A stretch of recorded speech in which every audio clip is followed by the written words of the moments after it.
you ever found yourself in a circumstance you never imagined could happen to you? Something that, in the blink of an eye, could turn your entire existence upside down? Well, let me recount a moment from my life that nearly jeopardized everything I cherished. But the surprising part? It didn't unfold the way you'd anticipate. Before we dive in, don't forget to like and subscribe for more content like this. So there I was, seated in the kitchen, sipping my coffee, and minding my own business. It was supposed to be an ordinary day. My sister, the one who's perpetually running errands and rarely seems to have a moment to unwind, had gone out for groceries. She had asked if I wanted to accompany her, but I wasn't in the mood for an outing. You know how it is. Sometimes you just crave a little peace and solitude. As soon as she left, it felt like the tranquility I'd been yearning for. But little did I know, it would lead to something I'd come to regret. My sister's husband, Jason, had been in the living room for over an hour, glued to the TV, watching some random sports match. He was the kind of person who usually tuned out during the day, barely noticing anything else happening around him, or so I thought. But something was different that day. Something in the way he looked at me when I walked past. Perhaps it was the way his smile lingered a moment too long, or the way our eyes held contact for just a second more than usual. Honestly, I dismissed it at first, convincing myself I was overanalyzing. After all, we were family. But still, something felt amiss. At first, I didn't think much of it. You know how it goes. You're just trying to get through the day when someone says or does something that makes you feel slightly out of place. Jason, out of nowhere, invited me to join him on the couch. Normally, I would have declined, but for some reason, that day, I didn't. "Come on, sit with me for a bit. The game's about to get interesting," he said nonchalantly, patting the seat beside him. I don't know why, but I sat down. Maybe it was the stillness of the house or the fact that I was so accustomed to seeing him as just Jason. But the moment I did, the atmosphere shifted. He was closer than usual, his leg brushing against mine. It wasn't intentional, or at least it didn't seem so, but the space between us seemed to shrink. Suddenly, the air grew heavy, as if something unspoken hung between us. Then, out of nowhere, Jason did something completely unexpected.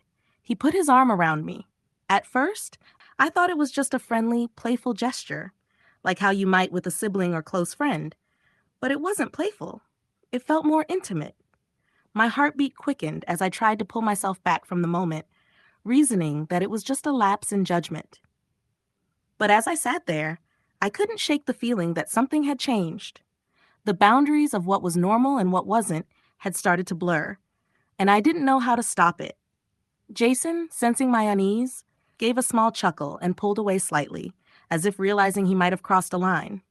Yet, in his eyes, there was a glint, something that suggested he was testing the waters, seeing how far he could push. Then, out of the blue, the front door opened. My sister was back. I froze, barely able to breathe as Jason and I exchanged a silent glance. What had just happened? My sister walked in, arms full of grocery bags, blissfully unaware of the tension in the room. I quickly stood up, trying to shake off the strange weight that had settled in my chest. Jason, however, remained seated, acting as though nothing out of the ordinary had occurred. "Hey, you guys look cozy," my sister said with a grin as she set the bags on the counter. She gave me a curious glance, raising an eyebrow. "What's going on?" I stumbled over my words, trying to muster a casual reply. "Oh, nothing. Just watching the game." Jason laughed softly, the sound too easy, too smooth. "Yeah, nothing more than that," he added, his tone light. But deep down, I felt a knot tightening in my stomach. That wasn't just innocent banter, not the kind I was used to. And no matter how much I tried to convince myself otherwise, something had changed. As my sister began unpacking the groceries, chatting away in the kitchen, I couldn't help but wonder, what was happening? And how could I ever make it stop? I sank back onto the sofa, attempting to create some space between myself and the events that had just transpired, but the unsettling feeling lingered. Jason's gaze seemed to be fixed on me. Occasionally, I caught him glancing at me out of the corner of his eye, and each time, it felt as though the room grew smaller, the walls pressing in. The tension was suffocating. I couldn't tell if Jason was aware of how awkward things had become, or if he was simply pretending not to notice. My thoughts raced. What if my sister sensed something? What if she could tell? I needed to leave, but I couldn't just storm out. I had to act as if everything were normal. So I did. I put on a facade, pretending nothing had shifted. But Jason wasn't pretending. His eyes tracked my movements whenever I walked past him, and when he spoke to me, his voice sent a chill coursing through me. "You okay?" he asked softly, his voice barely above a whisper, as though he didn't want anyone else to hear. There was something in his tone, something that wasn't concern or empathy. It was unsettling, dangerous even. For a moment, I froze, unsure how to respond. But then I did what I always did in uncomfortable situations. I smiled. A small, subtle smile, nothing too obvious, and I tried to keep up the illusion. "Yeah, I'm fine," I replied, hoping my voice didn't betray the shakiness I felt. "Just tired. I think I'll head home soon." Jason nodded, but the look in his eyes betrayed him. He wasn't ready to let go of whatever had happened. The air between us was thick and stifling, like something waiting to erupt. As the evening wore on, I tried to dismiss it. My sister and Jason carried on as usual, chatting and laughing, their routine undisturbed. But I couldn't shake the memory of that fleeting moment. The way his arm had brushed against mine, the way his gaze lingered a beat too long. What did he want from me? The more I dwelled on it, the clearer it became that I wasn't the only one struggling. Jason seemed off. There was a distance in his demeanor, as though he was caught between his usual calm exterior and something far more volatile simmering beneath the surface. Every time he looked at me, it felt like he was trying to decode me. As the night drew to a close and my sister began talking about heading to bed, Jason stood and headed to the kitchen. I thought I might finally be able to breathe, to escape. But just as I moved to follow my sister to the bedroom, Jason stopped me. "Hey," he said, his voice low and hesitant. "Can we talk for a second?" I froze again. What was this? I didn't know what he wanted, but I knew it wasn't good. I began, but Jason interrupted before I could finish. I just, I don't want things to be weird between us," he said, his eyes scanning my face as if trying to gauge my reaction.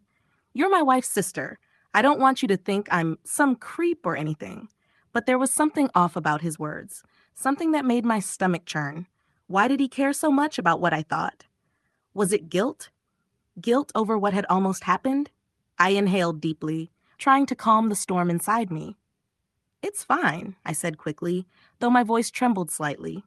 "Everything's fine. Let's just forget about it." But as I walked away, I couldn't shake the feeling that this wasn't over, not by a long shot. Just as I thought I might finally escape the tension, Jason followed. My heart pounded as his footsteps echoed behind me. What did he want? What was he trying to say? I quickened my pace, caught between the urge to flee and the inexplicable pull of curiosity. The closer he got, the more my nerves frayed. His breath was audible now, sending a shiver up my spine. "Wait," Jason called out softly, his tone urgent enough to make me falter. I turned, my heart pounding in my chest as I faced him. He stood only a few feet away, his expression a mix of worry and something darker. "I need you to know," he began quietly, "that wasn't supposed to happen."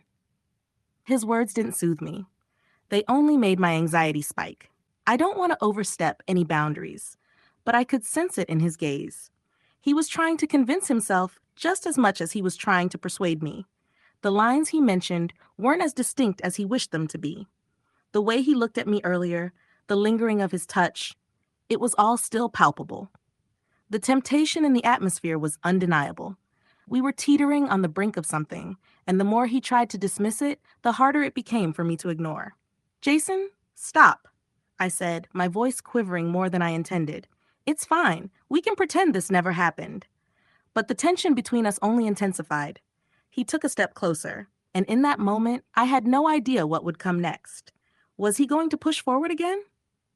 Would he really try to pull me into something I knew was wrong, but couldn't help feeling drawn toward? "I can't just forget it," Jason murmured, his voice almost inaudible, so quiet I had to lean in to catch his words. "It's not that simple. I've been feeling this way for a long time." He hesitated, his eyes locking onto mine. The intensity in his stare was inescapable, and my chest tightened as he continued. "I don't know what it is about you, but when you're near, I feel something I shouldn't feel." Every instinct told me to walk away, to create distance between us, to leave this behind, but my feet wouldn't move. There was something in the way he spoke, like he wasn't just confessing but testing me, waiting for my reaction. My heart raced, and for a fleeting second, I was lost in the raw vulnerability of the moment. Jason, this isn't us, I said, my voice unsteady but firm. This can't happen. We're family. He was silent, just staring at me as though processing my words. His expression shifted, but not how I anticipated. There was no remorse, no regret. Instead, he looked at me like he was searching for confirmation, as though he wanted me to admit that whatever was unfolding between us was somehow inevitable. Maybe it's meant to happen, he whispered, stepping closer still, so near I could barely draw a breath. Instinctively, I backed away, my heart pounding in my chest. Yet, I couldn't ignore the effect his words had on me, the way his presence consumed the space between us, filling the silence with a tension impossible to dismiss. I don't want to hurt anyone, he added, his voice softer now, almost pleading, like he was trying to convince us both. But I don't know how to fight this anymore. The air felt electric, charged with an unspoken possibility. For a moment, I was paralyzed by the thought that we might actually cross that boundary, that we might do something we could never undo. Jason, I said again, my voice cracking as I tried to steady myself. This is wrong. We can't do this. Yet, even as I spoke, I felt a whisper of doubt creeping into my mind. What if I didn't stop him? What if this was the moment that changed everything? Was it really so wrong? Wouldn't it just be a fleeting lapse, one that wouldn't truly hurt anyone? Before I could make sense of my thoughts, my sister's voice called from the other room. Hey, what's going on out there? Her voice shattered the spell between us, yanking both of us back to reality. Jason's expression shifted, his posture stiffened, and he stepped back, suddenly aware of the gravity of the situation. The weight of it all seemed to crash down on him at once. He exhaled deeply, his shoulders slumping. He began but trailed off, unable to finish. Instead, he nodded, saying, We'll talk later. Without waiting for me to respond, Jason turned and walked back toward the living room where my sister was, acting as though nothing had happened, as though none of the emotions that had surged between us ever existed. I stood there, frozen, for what felt like an eternity, trying to process what had just transpired. But when I heard my sister's voice call out again, asking what was taking so long, I finally found the strength to move. I didn't know what to think. I didn't know what would happen next. But one thing was certain. Whatever had almost happened between Jason and me wouldn't simply vanish. It would haunt us. It would haunt me. Just as I thought it was over, Jason pulled me aside once more. The look in his eyes was different this time, more resolute. Was he going to try again? Was this something I could ever escape?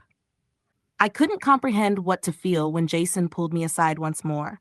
It felt like a scene from a surreal dream I couldn't escape. The atmosphere in the room seemed colder now, as though the tension had intensified and lingered heavily in the space between us. I stood paralyzed in the corridor, watching him approach me, his eyes shadowed and serious, so unlike the playful glances he'd given earlier in the day. This wasn't the same. This was something entirely different. Listen, I'm sorry, Jason began, his voice strained, his fists clenched at his sides. I didn't mean for this to happen, but it's been gnawing at me all night, and I need to let it out. I swallowed hard, my heart thudding loudly in my chest. I wanted to interrupt him, to insist that we forget everything that had almost happened, but no words would come. His closeness was overwhelming, and every instinct urged me to leave before this spiraled further. Yet inexplicably, I stayed. Something about the way he stood there, exposed and unguarded, made me hesitate. The usual composure he wore was gone, replaced by a raw urgency that was impossible to overlook. It felt like he was teetering on the brink of something uncontrollable, and I was the only one who could pull him back. I need you to understand something, he murmured, his voice scarcely audible. I don't want to ruin everything. I don't want to hurt you, but I've been feeling this way for so long, and it's been eating me alive. I can't keep acting like nothing's happening. For a moment, I simply stared at him, trying to piece together his meaning. This wasn't some fleeting infatuation. This wasn't just a lapse in judgment. This had been simmering beneath the surface for who knew how long. Now that it was out in the open, It seemed irreversible. I wanted to tell him to stop, to push him away, but my body wouldn't cooperate. Every fiber of my being screamed that this was wrong, that I needed to leave immediately, but I couldn't move. I don't know how to stop it, Jason said, his eyes searching mine with desperation. I don't know how to pretend anymore. I don't know how to just walk away from this, from you. The way he spoke, as though I was the sole thread holding him together, hit me harder than I wanted to admit. For a fleeting second, a torrent of emotions, guilt, uncertainty, and something indescribable washed over me. This wasn't mere attraction. It was far deeper, far more dangerous. It was something that could destroy lives, our lives. And then, in an instant, clarity came rushing back. My sister, his wife, the woman I loved and admired. What would happen if she discovered this? What would it do to our family, our bond, if we allowed this to progress? I couldn't let it happen. I wouldn't. Taking a step back, I shook my head. Jason, stop, please. This isn't right. You're my sister's husband. I won't let this go any further. His expression crumbled, his eyes clouded with a mixture of frustration and something harder to identify, pain, remorse, regret. I wasn't sure, but one thing was clear. I had made the right decision. I'm sorry, I whispered, my voice breaking as I turned and walked away. Back toward my sister. Back toward the safety of normalcy. I had no idea what Jason would do or how this would alter our relationship moving forward, but I knew I had to leave before it was too late. As I passed through the living room, Jason didn't stop me. He didn't reach for my arm or try to call me back. He just stood there, silent, watching as I disappeared down the hallway.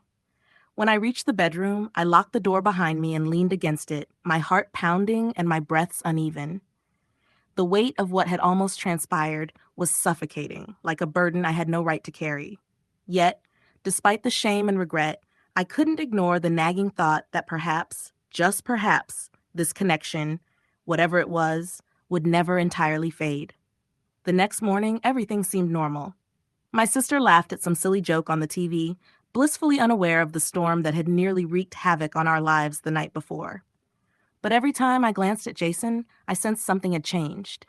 There was a palpable tension between us now, a silent weight that lingered in the air. And the worst part? I knew it wouldn't simply disappear.